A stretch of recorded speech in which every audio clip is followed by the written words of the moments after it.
Bom dia, boa tarde, boa noite. Não sei que hora você está assistindo esse vídeo. Sou o Debrando Filho e protagonizo o programa Política para o Cidadão, em que eu trago a você os conceitos e os elementos básicos da política, para que você seja um cidadão consciente dos seus direitos. Esse é um quadro de entrevistas aos candidatos à vice-presidência da OAB.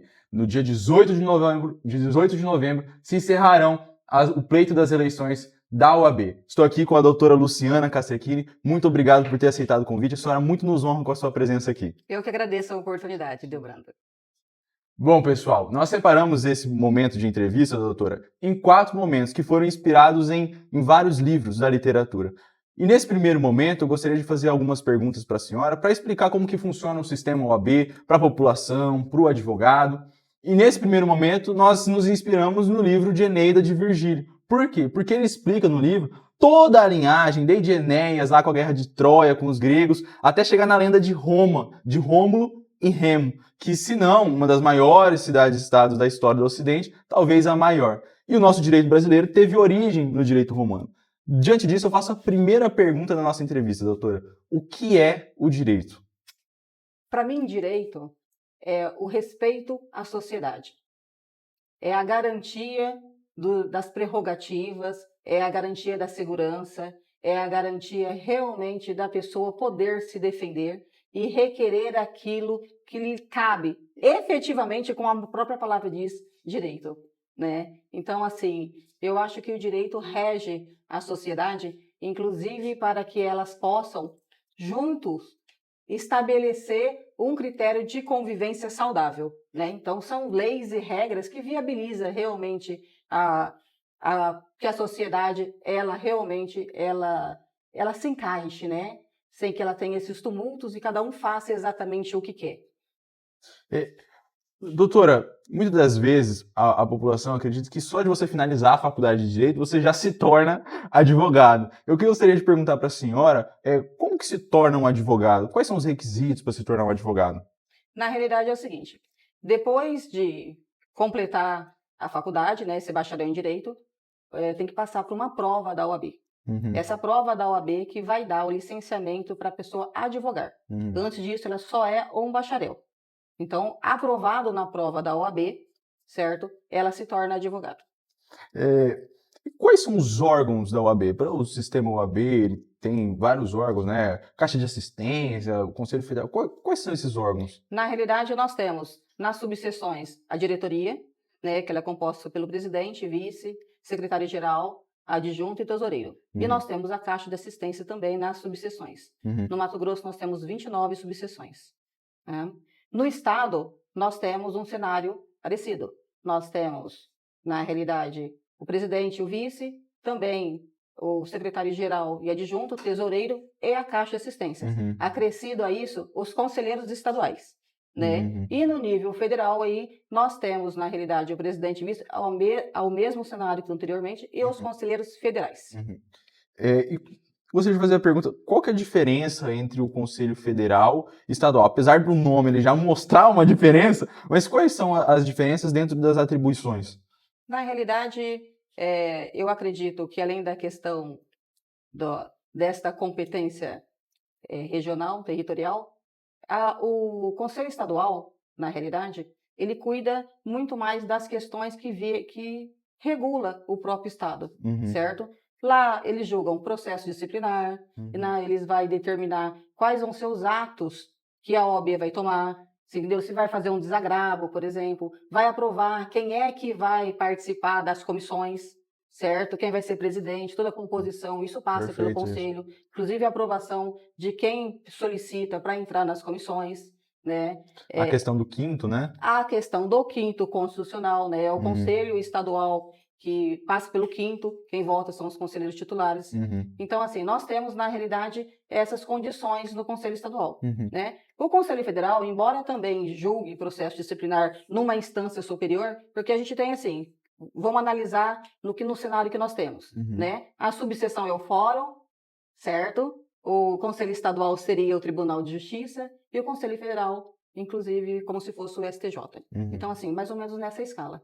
E no Conselho Federal, além dessas questões, na realidade, existem vários projetos, inclusive de leis, certo? Para análise do Conselho Federal, certo? E depois para a propositura, não só relacionada à questão da advocacia em si, mas também da sociedade, que é exposto no Conselho Federal, entendeu? E quais são as formas de arrecadação da OAB? Somente pela anuidade, os eventos que são feitos arrecadam? Como que funciona isso? Os cursos que a ESA promove? Na realidade, a arrecadação da OAB, em sua grande maioria, ela vem das anuidades, certo? E ela vem também dos exames da ordem. Eu entendo que, na realidade, são as duas maiores arrecadações que nós temos. Porque, assim, a grande parte das festividades que existem, elas são gratuitas ao advogado. São poucos que, na realidade, existe uma contribuição. Geralmente é a própria subseção ou a seccional que ajuda a promover isso. Inclusive com ajuda, doações, inclusive da sociedade, pessoas que ajudam a promover. Então, esse não é o meio maior de arrecadação. Então, assim, basicamente, os dois maiores pontos de arrecadação, ela está nesse sentido, tá? Principalmente a questão da anuidade. A senhora, candidata à vice-presidência da OAB, eu gostaria de perguntar para a senhora qual que é o papel do vice-presidente? Na realidade, o vice-presidente, embora possa representar o presidente em todas as oportunidades em que ele não se fizer presente ou estiver afastado ou impedido, eu entendo que tem um ponto primordial de responsabilidade do vice-presidente, tá? O vice-presidente, ele é responsável pelas comissões, tá? É atribuição da vice-presidente todas as comissões da OAB. Então, além disso... Você fala administrar? Coordenar a composição, não só a composição, mas da coordenação em geral, inclusive para ver o que está fazendo, o que pode ser melhorado, entendeu? Quais são as sugestões. Então, assim, para fazer todo o acompanhamento e realmente fazer com que as comissões efetivamente atinjam o objetivo dela. Porque eu acho que não vale a pena você ter uma comissão e ela não funcionar. Ela ficar parada, nunca ter uma reunião, nunca ter nenhum projeto, não ter iniciativa nenhuma. Você participar de uma comissão dessa e não fazer nada, não resolve, né? E eu vejo assim, inclusive, por exemplo, a comissão do jovem advogado. Eu tenho para mim que é uma das comissões mais importantes que a OAB tem. Porque a gente tem que tratar e nivelar realmente o que mais precisa. Eu ouvi falar que tem uma boa parcela da OAB hoje que pertence à jovem advocacia. Uma boa parcela da OAB. Na realidade, a gente tem um cenário que, por exemplo, na eleição anterior, que aconteceu há 3 anos atrás, nós tivemos 9.000 advogados aptos a votar. Aptos, tá? Nessa eleição, nós temos 15.000 advogados aptos. São 6.000 advogados. Só que nós temos muito mais do que esses 6.000. Porque, na realidade, a OAB tem aí uma média hoje em torno de uns 32.000 advogados no Mato Grosso. Você entendeu? Então, assim, todo ano nós temos muitos jovens advogados. Eu entendo que hoje nós temos mais de 50% dos advogados, eles são jovens advogados. Nossa, porcentagem expressiva. Expressiva. Agora nós vamos, doutora, para o segundo momento da nossa entrevista, em que nos inspiramos no livro de Meditações de Marco Aurélio, que foi conhecido pela sua grande sabedoria e reflexões que ele trazia. E tem uma frase de reflexão que ele sempre traz, que ele nos trouxe antigamente, que era: não haja como se tivesse 10.000 anos para jogar fora. A morte está ao seu lado. Seja bom para alguma coisa enquanto você vive e está em seu poder. Diante disso, doutora, qual foi a sua trajetória até aqui? O que a senhora fez que estava no poder da senhora? Na realidade é o seguinte, eu sou advogada há 20 anos, né? Moro em Rondonópolis, advogo no interior desde que eu me formei. Comecei em Sinop, fiz a região Nortão ali, conheço toda aquela região, porque eu fui advogada da CEMAT quando eu trabalhei lá. E depois eu voltei para Rondonópolis, que é onde mora a minha família. E estou lá já há 17 anos em Rondonópolis advogando. Então, o que eu acho realmente importante? Eu falo isso para as pessoas que, quando vão começar, eu falo, na vida, nós só temos o nosso nome. E uma das coisas que eu aprendi no início da faculdade é: guarde o seu nome porque ele é importante. Nós só temos o nosso nome. Nós somos aquilo que nós representamos. Então, eu acho que a gente tem que honrar aquilo que nós somos. Eu falo que se for para ser lembrada, eu quero que seja lembrada como uma pessoa boa. Que se for para ser uma pessoa ruim, eu prefiro não ser lembrada.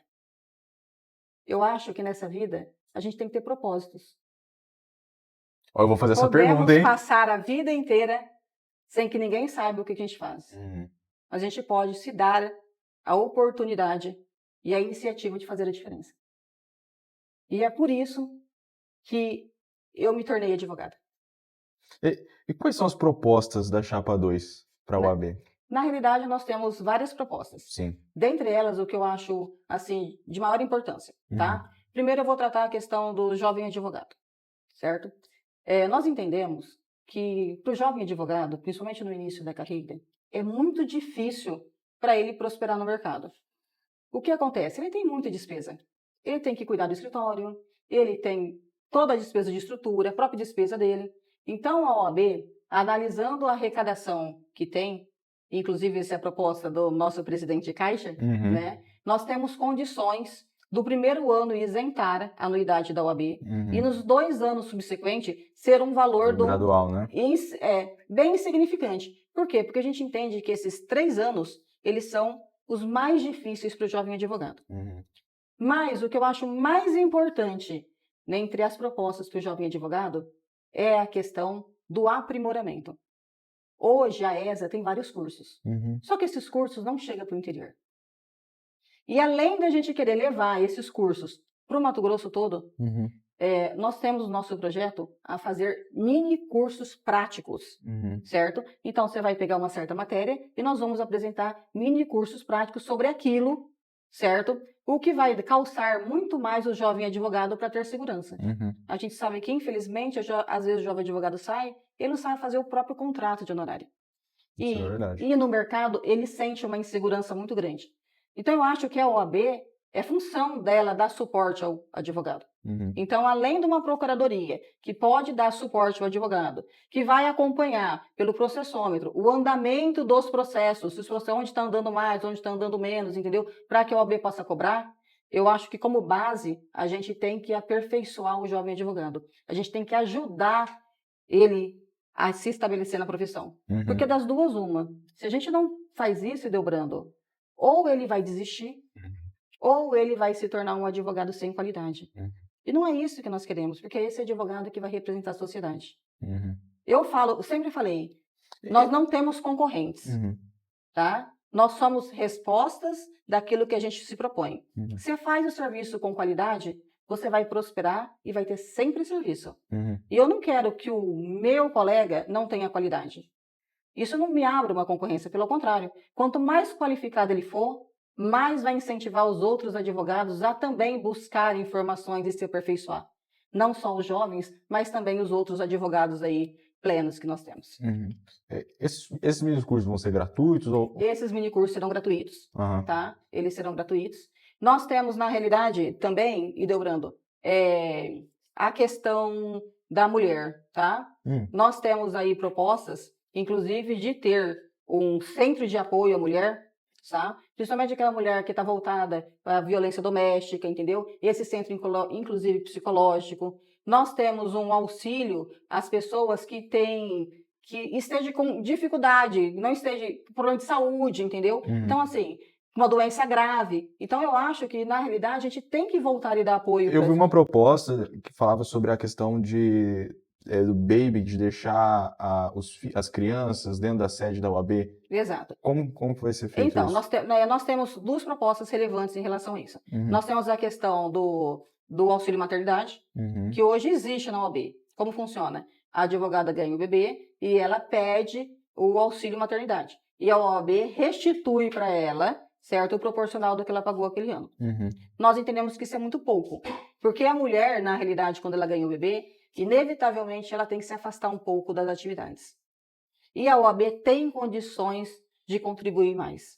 Então, a nossa proposta, para cada...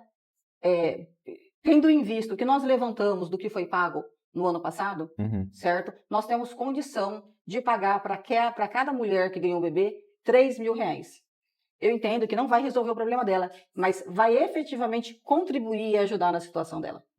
Né?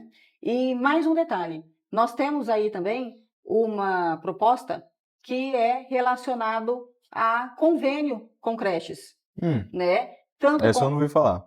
Convênio com creches e, na realidade, assim, em algumas cidades, nós tentamos implantar um apoio às mães quando têm as crianças. O que significa isso? Eu tenho que fazer uma audiência, eu não tenho com quem deixar meu filho, certo? Por um período. Então, eu vou neste lugar que vai estar instalado, vai ter pessoas lá para cuidar do meu filho, você entendeu? Então, eles vão cuidar do meu filho enquanto eu faço audiência, depois eu volto lá e pego, certo? Isso pode ter custo, mas vai ter um custo reduzido, certo? Vai ter algum desconto, mensalidade? Sim, as creches, os convênios que nós temos, escolas, creches, essas coisas, nós teríamos um desconto considerável. Inclusive, o Tribunal de Justiça tem aqui em Cuiabá uma situação semelhante, em que para os servidores tem um desconto de 50%, né? Então, eu acredito que nós vamos conseguir o mesmo convênio que tem para eles para os advogados. Né? O que eu acho que é de bastante relevância. Sim, a senhora fica à vontade, viu? Pode beber água. Agora, doutora, nós vamos para o nosso terceiro momento, que foi inspirado no livro de Dom Quixote, de Miguel Cervantes. O Quixote era um personagem que, quando ele lia as suas literaturas na sua biblioteca, ele acreditava literalmente nas fantasias, nos heróis que ele colocava na sua cabeça. Só que todas essas fantasias, elas eram desmentidas pela realidade. E esse momento nós separamos para apresentar ao advogado alguns pontos e algumas histórias que estão sendo contadas durante essa campanha e dar a chance dele mostrar o seu contraponto. Diante disso, doutora, o que tem falado do termo de cooperação? E uma das coisas que tem falado do termo de cooperação, que é levantado por uma chapa, que esse termo de cooperação, na verdade, ele existiu para remediar algumas situações pequenas que existem. E levantado pela sua chapa que ele remete à submissão ao Poder Judiciário. Eu pergunto à senhora, ele remete à submissão ao Poder Judiciário? Ele remete. Por quê? Eu vou te explicar o cenário. Primeiro é importante saber o que é esse termo de cooperação. Eu acho que quem está assistindo a gente, às vezes, escuta e não sabe o que é. Né? A OAB, ela afirmou com a AMAN um termo, que seria um acordo com ela, em que a OAB não representaria nenhum juiz sem passar por uma comissão prévia de 3 juízes e 3 advogados, entre umas a atual presidente. Durante a gestão toda, na realidade, esse termo já havia sido assinado anteriormente pelo Léo, na gestão dele, e agora aditado pela Gisela. Isso. Então, o que acontece? Na última gestão, se a gente analisar todo o histórico, a OAB não fez uma única representação a nenhum juiz. Nenhum. Tá? Não houve nenhum desagravo durante a gestão toda. Aí, em contraponto, a gente faz o seguinte. Para a OAB representar um juiz, ela precisa passar por essa comissão. Para o juiz representar o advogado, não existe isso. Ele vai oficiar para a OAB e a OAB vai abrir processo disciplinar contra ele. Se fosse um acordo de mão dupla, a gente vê que não é. Certo? E, na realidade, quando algum advogado pediu para que fosse representado algum juiz ou trouxe alguma situação em que a OAB realmente deveria intervir pela classe, ela de ofício arquivou todas as representações contra o juiz. Então, na realidade, eu entendo que esse termo é rasgar as nossas prerrogativas. Certo? Ela tirou o direito realmente do advogado ter a representação efetiva da OAB. A OAB se curvou ao Poder Judiciário com essa situação. Porque quando fala, é só uma forma de, na realidade, amenizar, fazer um acordo aqui, né? Não é. Por que quando o juiz ele manda processo, ofício, para processar o advogado, por qualquer motivo que seja, a OAB não faz nenhum critério para ver se aquilo tem procedência ou não, mas ela abre a representação contra o advogado. E você imagina o quanto é constrangedor para um advogado ter que se defender de uma representação disciplinar. Eu não estou aqui para dizer que não deva ter representação disciplinar. Eu acho que aquelas pessoas que realmente cometem infração, a exemplo do advogado que pegou dinheiro do cliente, você entendeu? Que é uma situação bem típica, ela tem que ser penalizada. A OAB tem que coibir isso, certo? Mas nós também temos que ter análises criteriosas para ver se a representação que está vindo contra o advogado tem alguma procedência ou não. Aquilo realmente infringiu algum ato infracionário do nosso Código de Ética ou algum regulamento. Se não tem cabimento. Então é por isso que nós realmente apresentamos essa questão do termo de cooperação. Um fato importante, viu, Brandon? Esse termo de cooperação, ele foi feito e ele sequer foi chancelado pelo Concílio. Nós soubemos desse termo este ano, e esse termo foi assinado no primeiro ano, aditado no primeiro ano da Gisela. Nós soubemos este ano, foi quando nossa chapa realmente denunciou o termo. Eu posso fazer só para a senhora pegar nessa resposta, porque em entrevista à CBN, a doutora Gisela ela falou que esse termo foi rescindido e que esse termo foi aprovado pelo Conselho, e aí ela, como representante da OAB, é que fez a assinatura do termo, né? O que a senhora tem a dizer sobre isso? Então, na realidade, ela realmente foi revogada agora. Ela foi revogada diante da criação da informação, Procuradoria lá? E realmente ela foi revogada porque a Chapa 2 colocou isso para a população e para os advogados tomarem conhecimento que não tomaram, não sabiam, né? Então, assim, de uma forma para justificar. Isso não é revogar, isso nunca deveria ter nem sido assinado. Começa por aí. E nós conversamos com vários conselheiros estaduais. Nenhum deles afirmam que assinou. Eles falam, nós não sabíamos. E ela fala que passou para o conselho, mas ela não consegue apresentar a ata que isso foi aprovado pelo conselho. Diferente que quando ela dizia no começo que não existia o termo, que ela falava, esse é um fake news, não existe o termo. Aí nós viemos e apresentamos o termo assinado por ela. Agora ela fala, o conselho aprovou, mas ela não consegue trazer a ata. E os conselheiros, todos que nós conversamos, falam, nós não sabíamos que tinha esse termo de cooperação. E aí eu faço a outra pergunta, né, que tem falado durante essa campanha, que é da senhora como vice-presidente do IAMAT, não ter comparecido às 29 sessões do Conselho Estadual. O que a senhora tem a dizer sobre isso? Bom, primeiro, eu como vice, eu não poderia comparecer ao Conselho mesmo. Eu não tenho cadeira, tá? O que acontece? O Pedro Paulo, ele foi presidente da IAMAT, certo? Não é mais? Não. O que acontece? O Pedro Paulo, tá? Ele teria cadeira no conselho. Voz, jamais voto. Isso. Certo? Jamais voto. Nós sabemos que o Pedro Paulo é oposição. Foi oposição. Sim. Então, o Pedro Paulo nunca foi bem-vindo para o conselho. Certo? Ademais, é importante destacar que não houve qualquer convocação do Pedro Paulo. E para demonstrar, inclusive, a ausência de qualquer tipo de transparência, se você olhar no site da OAB, você vai ver que não existe qualquer pauta de nenhum dia que vai ser realizado as sessões. Nem as pautas, nem as datas. Não tem. Não tem.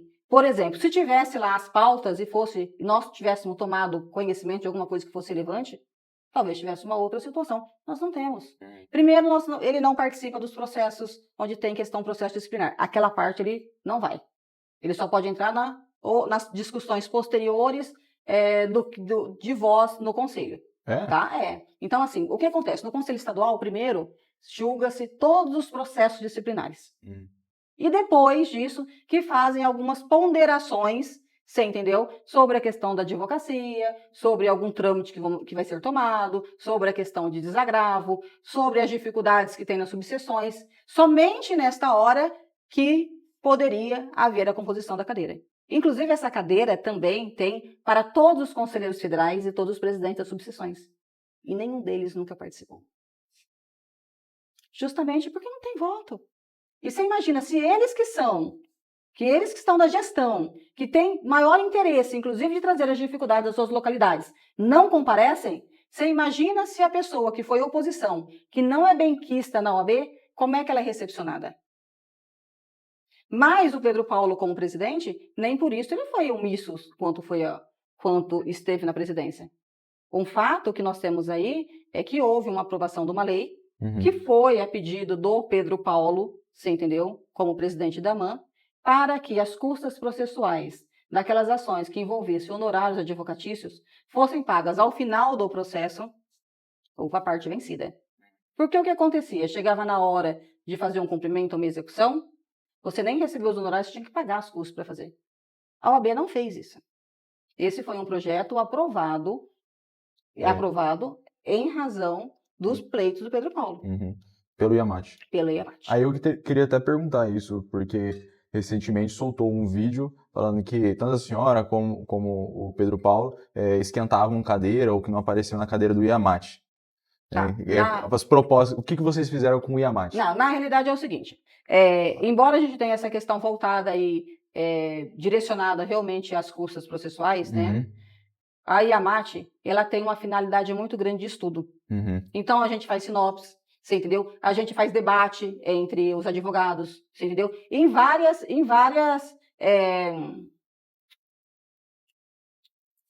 localidades? Não, localidade não. Direito do trabalho, direito do consumidor. Em várias áreas, várias matérias. Desculpa, em várias matérias, entendeu? Isso. Então, nós temos, na realidade, dentro da Iamate, um presidente e um vice-presidente de comissão, só esses cargos, e na realidade, os demais membros. Então, a gente volta muito isso ao estudo, tá? Mas isso é feito dentro para as pessoas que realmente compõem o Iamate, tá? Inclusive, eu vou ser muito sincera, nós, como oposição que fomos na eleição anterior, tivemos muita dificuldade na OAB esses anos. Rondonópolis, por exemplo, nós tivemos colegas lá que a gente foi ajudar a levar cursos, palestras para Rondonópolis, que a OAB não aceitava, porque não era ela que tinha trazido para dificultar. Então, assim, nós estamos trazendo para o colega, vai fazer o alcance, mas não. Havia, inclusive, questões um pouco chatos, né, em relação a voltado a nós, para impedir que nós fizéssemos, né? Então, assim, nós não temos só a finalidade de levar as questões para a sociedade, mas também primordial também qualificar os advogados que fazem parte da Iamate. E nós tivemos isso, né, nas gestões que nós fizemos. Só a última pergunta em questão da anuidade do jovem advogado. Foi levantado que existe um provimento do Conselho Federal, 111 de 2006, fiz o dever de casa, e fala que é um rol taxativo que proíbe zerar a anuidade do jovem advogado. O que a senhora tem a dizer sobre isso? Na realidade, esse provimento, ele não rege a questão da anuidade do jovem advogado, tá? Esse regimento, ele tinha uma peculiaridade, só um pouquinho, lembra da questão da saúde, que na realidade é o que a gente vem falando da vulnerabilidade, que a gente tem condições de ajudar o advogado vulnerável, que a OAB não tinha. Esse provimento veda a isenção de anuidade do advogado que está com problema de saúde, especificamente sobre isso, não ao jovem advogado. O que na realidade a gente acha que, inclusive, embora seja um provimento muito antigo, né, uma pessoa com vulnerabilidade de saúde, ela precisa de auxílio da OAB, certo? Uma pessoa que está com enfermidade, que está com câncer, com uma doença grave. Nós tivemos aqui, recentemente, um pedido de um advogado cego que pediu a isenção da OAB. E a OAB negou, certo? Então, este provimento, ele trata desta questão. Ele não fala em nenhum momento que não pode haver isenção ao jovem advogado. Perfeito. Doutora, agora nós vamos para o nosso último momento, que foi inspirado no livro de Memórias Póstumas de Brás Cubas, de Machado de Assis, em que eu gostaria de perguntar para a senhora o que motiva a senhora a levantar todos os dias da cama em lutar pela advocacia? Olha, hoje, eu vou ser muito sincera. O primeiro ponto que me faz levantar da cama não é minha profissão, é minha família. Tá? Eu acho que o pilar básico da formação do que nós somos e do que nós queremos para o outro, ela vem da família. E quando a gente tem respeito ao que nós temos, a gente quer passar isso para todos os demais da área. Eu tenho muito orgulho de ser advogada. Gosto muito da profissão que eu escolhi. Para falar a verdade, eu não consigo me enxergar em outra profissão. Faço isso com prazer. Então, assim, eu acho que quando eu vou trabalhar, eu tenho para mim que eu estou fazendo o que é melhor para o próximo. Eu vou batalhar por aquilo que eu realmente dispus para fazer a diferença. Eu não vou por uma questão exclusivamente financeira. É óbvio que todo mundo que trabalha, ela precisa de dinheiro para sobreviver. Né? E tudo que eu tenho, graças a Deus, eu tenho pelo trabalho que eu realizei pela advocacia. Certo? Então, assim, mas eu presto serviço ao meu cliente e à sociedade com prazer. Porque eu acho que é uma forma de eu devolver para a sociedade tudo que a vida me deu. Então, eu me disponho a fazer isso realmente com responsabilidade, com vontade e com lisura no que eu estou fazendo. E quando as pessoas verem o nome da senhora na sua lápide, o que a senhora quer que as pessoas lembrem? A senhora até respondeu um pouco aí na entrevista, mas... Na minha lápide? É. Deixa eu pensar. Nunca pensei nisso. E olha que minha mãe tem funerária, hein? Sério? Eu até brinco aqui que... A minha mãe é dona de uma funerária. Nossa, que massa. Minha mãe é dona da funerária. Eu até brinco que eu sou cuiabano, existe um ditado, né? Que a gente é cuiabano de chapa e cruz. Só que cruz é só quando a gente morre, né? Uhum. Então eu sou ainda de chapa, mas quando for cruz, o que a senhora pensa? O que a senhora gostaria? Qual que é o desejo do coração da senhora? O nome é Luciana Eu vou ser bem Castrecchini. sincera. Eu acho que a hora que pensar no meu nome, tá? Pensar no meu nome, eu gostaria que fosse alguma coisa voltada realmente para as ações da minha vida, tá? Realmente dizer que eu não vim a esse mundo para passar por um invisível. Eu gostaria de dizer que na minha lápide eu gostaria que estivesse escrito: Luciana Castrecchini fez a diferença nesta vida. Vamos fazer um pinga-fogo? Vamos lá? Uma inspiração. A minha mãe, sem sombra de dúvida. Um sonho. Um sonho? Eu sonho que meu filho consiga caminhar tendo orgulho de quem ele é. Quando eu estive grávida, eu tenho um filho de 12 anos. Eu lembro que toda mãe pede que os filhos tenham saúde. Sem sombra de dúvida. Sim. Todo mundo quer filhos saudáveis. Mas eu lembro que eu pedia para Deus que eu queria que meu filho fosse bom. Porque eu acho que são as pessoas boas que realmente fazem a diferença na vida. Eu levanto todos os dias e a primeira pessoa que eu penso é no meu filho. Então, o maior sonho que eu posso querer é que meu filho seja feliz, que ele seja próspero na vida. E o que eu desejo para ele, eu estendo ao desejo de todas as mães, que eu tenho certeza que é isso. E quando você deseja que o outro seja feliz, você reflete isso numa corrente de bem para toda a sociedade. Sim. É o meu sonho. Um repúdio. Não é a paz mundial. Não é a paz mundial, tá bom? Eu tinha esse desejo quando eu era criança, mas depois a gente vai crescendo, a gente vai vendo que é meio difícil as coisas acontecerem. Mas eu acho que você tinha, porque você via muito filme. Aí você viu e falava, qual é a paz mundial? Que nem a pessoa quando é Miss, né? É aquele negócio. Eu vou ver se você fosse Deus por um dia. Entendeu? Eu repudio a desonestidade. Sem sombra de dúvida. Um medo. Medo.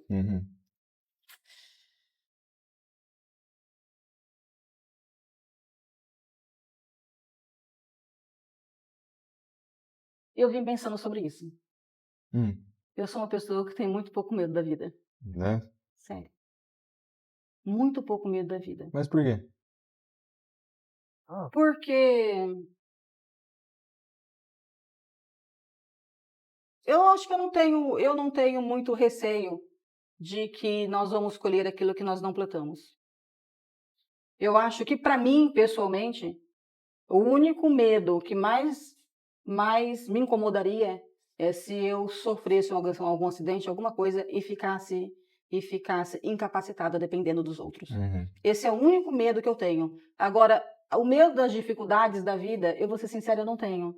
Porque mesmo quando a gente encontra dificuldade, quando a gente sai daquilo, a gente sai tão mais forte, tão mais revigorado.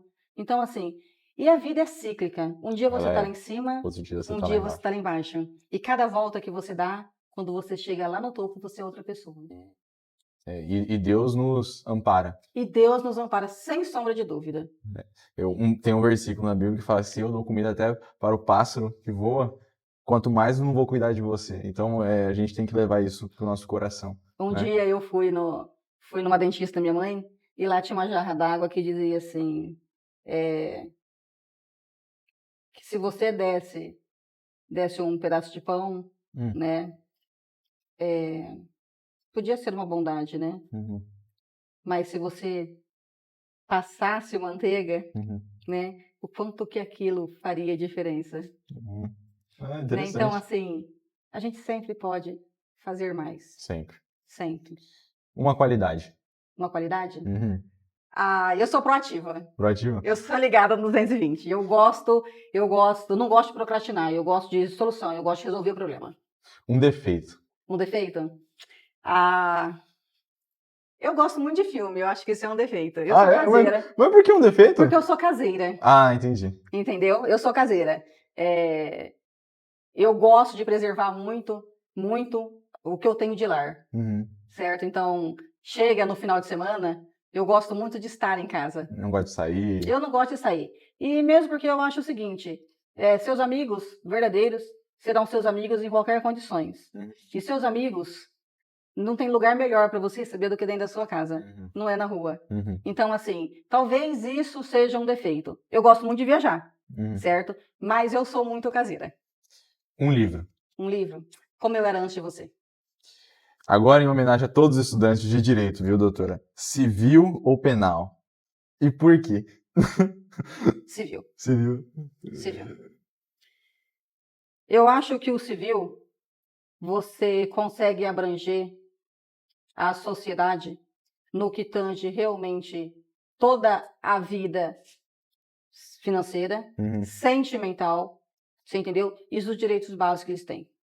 O penal, para mim, eu vejo assim, todo mundo tem direito a um advogado. Todo mundo tem direito a ser defendido. Eu, particularmente, diante de algumas moralidades que eu tenho na vida, eu não conseguiria defender todo mundo. Por exemplo, eu não conseguiria advogar na área penal e defender um estuprador, um homicida. Você entendeu? Que ele tem o direito, não tenho a menor dúvida, mas isso é pessoal. Isso para mim é moral, eu não daria conta. Mas eu acho assim, que na área civil tem tanta coisa que você pode fazer para ajudar tanta gente.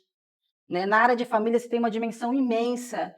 Né? Na área empresarial, que também advogo na área empresarial, assim, você tem um leque de coisas que você pode ajudar o teu cliente. Né? Consumidor, o quanto que você pode beneficiar aquela dificuldade que ele tem ali, pontual. Então, eu acredito que a área civil, assim, ela te dá um leque de amplitude tão grande para prestar um bom serviço, e sem sombra de dúvida eu escolheria. Boa resposta, viu? Boa resposta. Por favor, doutora, deixe suas considerações finais. Aí eu peço para a senhora olhar ali na câmera. Eu posso de volta? Pode. Sem problema nenhum, pode. E Delbrando? Primeiro, eu gostaria muito de agradecer a oportunidade de estar aqui. Eu que agradeço. Tá? Foi uma honra o convite. Eu acho que realmente esse bate-papo é muito importante para a gente realmente deixar com que as pessoas conheçam um pouco mais de nós, né? Eu sou advogado do interior, diferente dos outros vices que estão todos aqui em Cuiabá. Tanto que eu fui a última que vim aqui diante da dificuldade que eu tive. Sim, da locomoção. Da locomoção. Mas, assim, quando eu me dispus a vir como vice-presidente, e eu realmente me senti muito honrada com o convite, porque é a primeira vez na história da OAB do Mato Grosso que uma mulher do interior é convidada para ser vice-presidente. E assim, eu sendo do interior, eu vejo as dificuldades que nós temos. O pouco que a OAB tem feito hoje, eu acho que nós estamos muito carentes de representatividade, ela é voltada para a capital. Eu acho que tem muito para fazer pela capital e tem muito mais para se fazer pelo interior. Então, eu vendo Rondonópolis abandonado, negligenciado, certo? Eu também andei o interior do Mato Grosso. Eu fui em várias localidades, catalogando cada uma delas e conversando com os advogados, qual que era a dificuldade daquela localidade. Porque cada lugar tem uma peculiaridade. E assim, na semana passada, eu fui para o Vale do Araguaia. Eu não conhecia. Tá? Eu fui para Vila Rica, Confresa, Canarana, Nova Chavantina, terminei em Barra.